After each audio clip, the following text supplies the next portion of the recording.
Honnêtement, cette review de SmackDown, elle va vraiment être très courte parce que j'ai rien à dire. Honnêtement, j'ai rien à dire quand je vois un show vide comme ça. Honnêtement, j'ai rien à dire. Vous savez que d'habitude, je préfère SmackDown à Raw. Là, au contraire, hier, j'ai préféré Raw que SmackDown cette semaine. Donc, Raw cette semaine a été mieux que SmackDown. Je vais pas vous le cacher. Alors, attendez, je vais juste lever un peu le micro. Voilà, comme ça.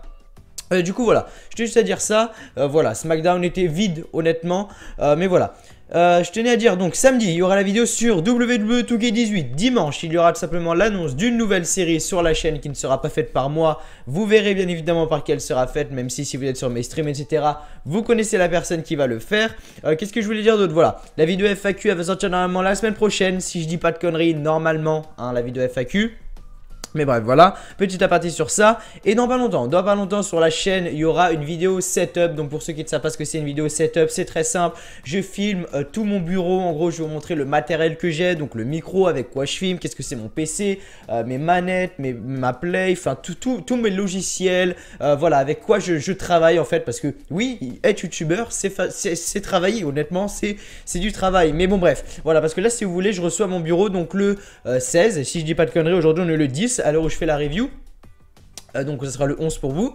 Voilà, qu'est-ce que je voulais vous dire? Voilà, en gros là si vous voulez je suis sur un truc tout petit, mais vraiment tout petit. J'ai la place de mettre ma télé si vous voulez. Et c'est tout, j'ai la place de rien mettre d'autre. Et là vraiment j'ai acheté un énorme bureau. Enfin il n'est pas non plus énorme, mais il est vraiment bien. Il y a une étagère intégrée dans le bureau et tout. Enfin c'est vraiment un bureau de malade. Je pourrais poser mon PC, je pourrais tout poser. Ça serait vraiment bien organisé, propre. Et donc je ferai une vidéo setup pour vous montrer mon matériel que j'utilise. Si vous voulez vous lancer sur YouTube vous aussi, ou si ça peut vous intéresser, voilà, à voir avec quoi je fais mon montage, voir avec quoi j'enregistre, voir quelle est ma caméra, voir quelle est ma télé, quel est mon casque quand j'enregistre les vidéos tout de suite. Enfin voilà, vraiment plein de choses qui vont arriver. Voilà, je t'ai juste à dire ça. Maintenant, on va passer tout de suite à la review de SmackDown Live, les amis. Qui vraiment SmackDown n'était vraiment pas au rendez-vous. Personnellement, j'ai pas aimé tout ce qui s'est passé entre Shane McMahon qui à la fin, donc à la fin du show, Shane McMahon qui arrivait toutes les 30 secondes, le match recommence. Ah, 30 secondes après, le match recommence. Et 10 secondes après, oh le match recommence. J'ai pas fermé ma porte d'ailleurs, il doit avoir des résonances. Bref, voilà, vraiment chiant cette fin de show. Qu'est-ce qui s'est passé honnêtement? Après, Becky Lynch a gagné contre Ruby Riott. Bon, ça, ok.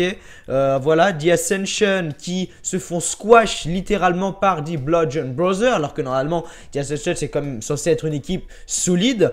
Breezango qui gagne contre qui déjà? Breezango, je me souviens même plus. Contre Rusev and English, encore une fois, une connerie. Rusev and English commence à être à fond over avec les fans. Et il commence à leur faire des défaites. Et quand ils n'étaient pas over, là par contre, il leur mettait des défaites aussi. Enfin, je comprends pas ce qu'ils veulent faire avec eux. Zack Ryder et Mojo Rawley, mais oh, on dirait un singe, sérieusement. Enfin, le mec, il fait son entrée comme ça, il tape par terre comme ça. Enfin, c'est juste horrible. Honnêtement, ce mec, on dirait, je sais pas ce qu'il prend, mais honnêtement, je pense qu'à moi, ça me ferait du bien aussi de prendre la même chose que Mojo Rawley. Voilà. SmackDown m'a fait mal à la tête. Honnêtement, SmackDown m'a fait mal à la tête. Ne perdez pas 20 minutes si vous regardez en light et ne perdez pas 2 heures de votre vie pour regarder ce show parce que ça ne vaut vraiment pas le coup. Mais les 20 minutes, par contre, vous pouvez la regarder parce que voilà, c'est ma vidéo quand même. Vous êtes là pour regarder, bien évidemment. Voilà, donc on va commencer tout de suite la review du show. Honnêtement, il s'est strictement rien passé comme j'ai dit. Merci d'être là les amis. Si vous êtes là sur cette vidéo, n'oubliez pas de liker. Voilà, si vous ne l'avez toujours pas fait, de vous abonner si vous êtes nouveau sur la chaîne. Voilà, on est le 10 aujourd'hui. J'ai gagné 100 abonnés en 10 jours. Merci à vous car j'étais vraiment à 5000. J'étais allé à 5002, 5003 le 1er janvier. Là, on est le 10 et je suis à 5101 si je ne me trompe pas. Enfin, voilà, à l'heure où je fais la vidéo. Donc, je vous en remercie vraiment énormément à vous. N'oubliez pas de vous abonner, de liker la vidéo et de commenter pour me dire également ce que vous avez pensé du show et ce que vous pensez également de la vidéo sur moi pour me donner des conseils etc. Si vous voulez voir plus de choses, des idées etc. Enfin vraiment n'hésitez pas, la barre des commentaires est vraiment faite pour ça. SmackDown Live ce soir, SmackDown du 9 janvier en direct de, alors je vais lire le nom parce que je ne connais pas cette ville, Birmingham, Alabama. Voilà, je sais pas où c'est aux États-Unis, je connais quasiment toutes les villes des États-Unis. Celle-là par contre, je ne connais pas. Bref, le show de SmackDown commence avec une petite promo de AJ Styles qui arrive sur le ring et qui était donc avec une entrevue avec Renee Young. Et Renee Young lui demande ses commentaires sur le titre de la WWE.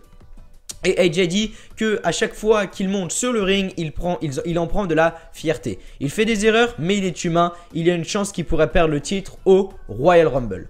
AJ Styles dit que c'est injuste. Ensuite, Renee Young lui demande s'il croit que Daniel Bryan fait du favoritisme. AJ Styles dit qu'il ne connaît pas le point de Bryan ou qu'il pense, pardon, il ne veut pas se retrouver au centre de la situation entre Shane et Bryan comme il est déjà au centre de celle de Kevin Owens et de Sami Zayn. Il ne veut pas laisser les deux idiots prendre le titre. Il n'a aucun doute, il peut vaincre Sami Zayn et Kevin Owens le même soir dans un même combat. Les donc concernés, Kevin Owens et Sami Zayn donc arrivent sur le stage. Kevin Owens dit que AJ Styles n'a aucune chance de sortir du match handicap avec le titre. Lorsque ce sera terminé au Royal Rumble, ils seront les premiers co-WWE champions et Sami Zayn approuve le tout avec un yep. Monsieur Cascouille, Shane McMahon arrive sur le stage et dit qu'il doit prendre le côté du champion. Est-ce juste de prendre le titre d'un handicap match? Nope. Shane dit qu'il ne comprend pas pourquoi le général manager laisse une autre chance au clown. Yep. Pour l'instant, il approuve la décision de Daniel Bryan pour le Rumble. Et donc il dit, bon voilà les gars, vous savez quoi? Vous avez gagné. Vous serez un 2 contre 1 au Royal Rumble, mais ce soir vous avez un 3 contre 2. Donc déjà, honnêtement, Shane McMahon fait quelque chose qui, dans tous les cas, même si Sami Zayn et Kevin Owens perdent, honnêtement, ils s'en foutent parce que il n'y a pas de titre en jeu. Et alors que eux, que Kevin Owens et Sami Zayn, eux, ce sera pour le titre. Donc ils s'en foutraient pas de perdre. Enfin, je sais pas si vous m'avez compris. Bref. De retour à la pause, Becky Lynch. Becky Lynch dit que voilà, elle est dans le Royal Rumble. Donc le Royal Rumble se construit petit à petit. Honnêtement, il manque vraiment des superstars. Comme j'ai dit hier dans ma review d'Euro, il manque tellement de superstars. C'est un truc de malade.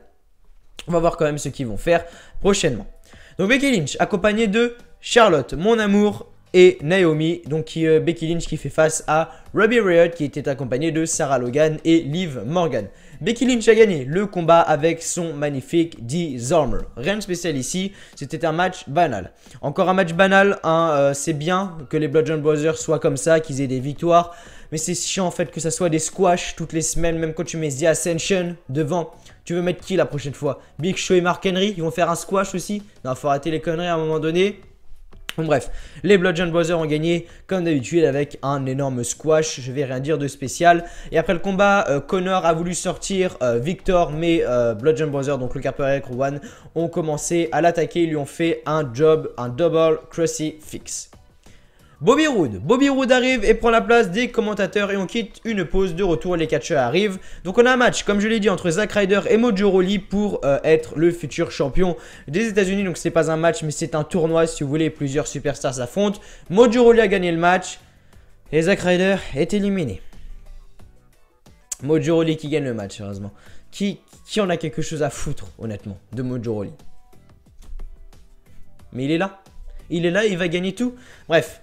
À la fin du combat, Mojo Rawley repose Zack Ryder, épaule première contre le coin. Et Mojo Rawley enchaîne avec un coup de genou et son running punch pour le compte de 3. Et donc Mojo Rawley remporte plutôt ce match. Après le combat, son adversaire pour le second tour, Bobby Roode monte sur le ring pour un face-to-face. Et ensuite Bobby Roode fait son Glorious avec la foule. En coulisses, Jinder dit que 2017 a été marqué par lui. Il a été champion le plus longtemps et personne ne croyait ça possible excepté lui. En effet, Jinder Mahal a vraiment fait une très grosse année.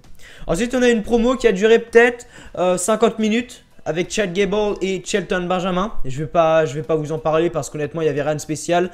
Voilà, Shelton Benjamin arrive sur le ring. Promo, ils disent que l'arbitre était mauvais, etc. la semaine dernière quand ils ont perdu les titres. Enfin, qu'ils ont perdu les titres, oui et non. On va aller voir ma review de SmackDown si vous n'avez pas compris ou aller voir SmackDown si vous n'avez pas compris. Mais voilà, il disait que les arbitres étaient mauvais, que ça aurait pas dû se passer comme ça, etc. Donc en gros, il râle, Chad Gable commence vraiment à avoir des tendances de heel, à voir ce qu'il va faire, mais Shelton Benjamin, honnêtement je croyais que Shelton Benjamin allait faire un retour monstrueux. En fait, ils auraient pas dû le mettre en équipe, honnêtement, il est pas fait pour être en équipe, Shelton Benjamin. J'espère juste qu'ils seront brisés, Chad Gable et Shelton Benjamin, avant le Money in the Bank 2018, car je veux Shelton Benjamin dans le Money in the Bank ladder match masculin. En coulisses, AJ Styles est avec Randy Orton. AJ Styles dit qu'il veut parler stratégie où il veut faire des RKO partout. Orton approuve, mais AJ Styles doit lui faire confiance sur le fait qu'ils sont une équipe ce soir. Mais quand il va gagner le Royal Rumble match, il va arriver pour le titre. Shinsuke Nakamura arrive et dit de ne pas aller si vite. Voilà.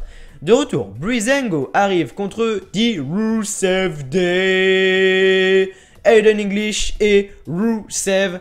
Victoire de Breezango par un roll-up. À la fin du combat, Rousseff a réussi à sonner Tyler Breeze avec un coup de pied. Et Fandango en profite à faire un roll-up pour le compte de 3. De retour, AJ Styles arrive sur le ring en premier. Donc on a le main event. On a 10 minutes de vidéo. D'habitude une review de SmackDown ça fait à peu près 17-18 minutes. Là je pense qu'elle va durer 14 minutes la vidéo. Parce que vraiment il s'est rien passé de spécial dans ce SmackDown. C'était vide. Voilà, je vais mettre ça. Vide, point d'exclamation. Et après WWE SmackDown parce qu'il s'est strictement rien passé pour moi.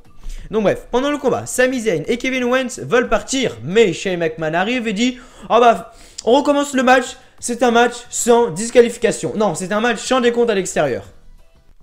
Ensuite, ils prennent des chaises. Kevin Owens et Sami Zayn, ils commencent à frapper donc avec des chaises, etc.